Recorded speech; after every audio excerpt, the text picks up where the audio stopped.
Atlanta Falcons fans are pumped up for this season, as they should be. After the second half last season, team did a complete 180. The reason I remember that so clearly is because I bet on the Falcons 6 or 7 weeks in a row at the end of last season, covered every single time.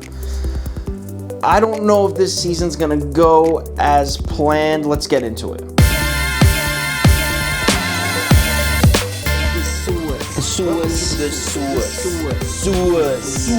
All right, Atlanta Falcons. So the whole narrative for the first half of last year was, why is Dan Quinn still the coach? Every single podcast I turned on, people were almost joking. Like, Dan Quinn is still this coach? How does Dan Quinn still have a job? And Dan Quinn pulled off some miracles in the second half of last season, saved his job. I don't have it in front of me, the exact record, but they won 5 of the last 7 games or something. We're in the other 2. Won big games, beat the Saints. They won some big games, looked like a completely different team.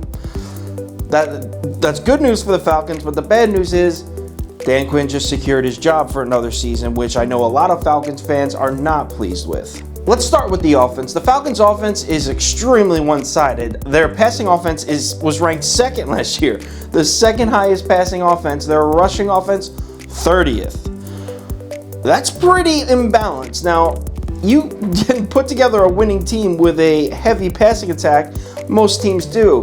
But 2nd and 30th, you would think they need to balance that a little bit.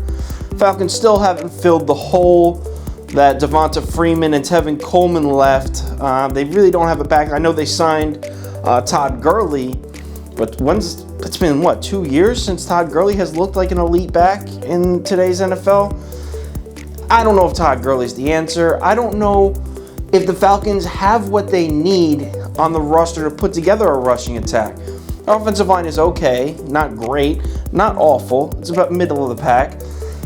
I don't know if Dan Quinn's that creative of a offensive mind. To be honest, I think Dan Quinn has needed to go since Kyle Shanahan left. All right, so I know a lot of people are worried about the loss of Austin Hooper. I think Austin Hooper's a little overrated. He's a talented tight end, but I don't think you're going to lose much production from Austin Hooper to Hayden Hurst. I wouldn't sweat that loss too much, Falcons fans. So the Falcons defense last year, statistically, was slightly below average. Passing, they were 15th ranked pass defense, 22nd ranked rush defense.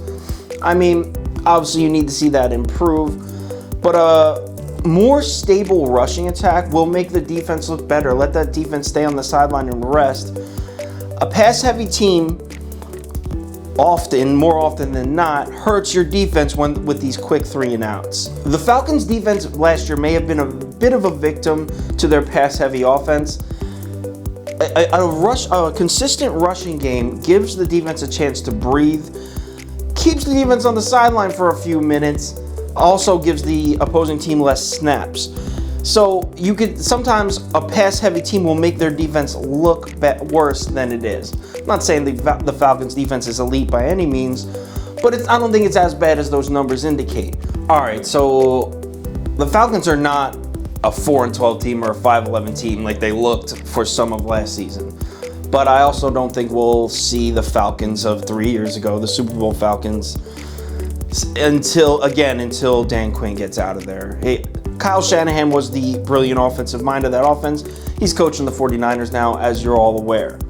What is the over-under for the Falcons is 7.5. I have them down for 8-8, so I'm going to say over, but slightly over. Falcons fans, control your expectations. I liked Matt Ryan. I really did. I just don't think... I think he's over the edge. His skill set doesn't really translate into the way the NFL is heading. He has a good arm, not a great arm. He's not a great athlete. He has shown that he doesn't handle quarterback pressure that well, which is important. Obviously, I don't even need to tell you why handling quarterback pressure is important for a quarterback. He doesn't handle a good pass rush very well. So, do the Falcons have the pieces in place to really give Matt Ryan the time to be an MVP candidate again? I think the answer is no, and I think deep down you think the answer is no too. So all in all, I'm putting the Falcons at 8-8. Falcons fans, I really think you should start a petition, maybe a protest or a rally of some sort.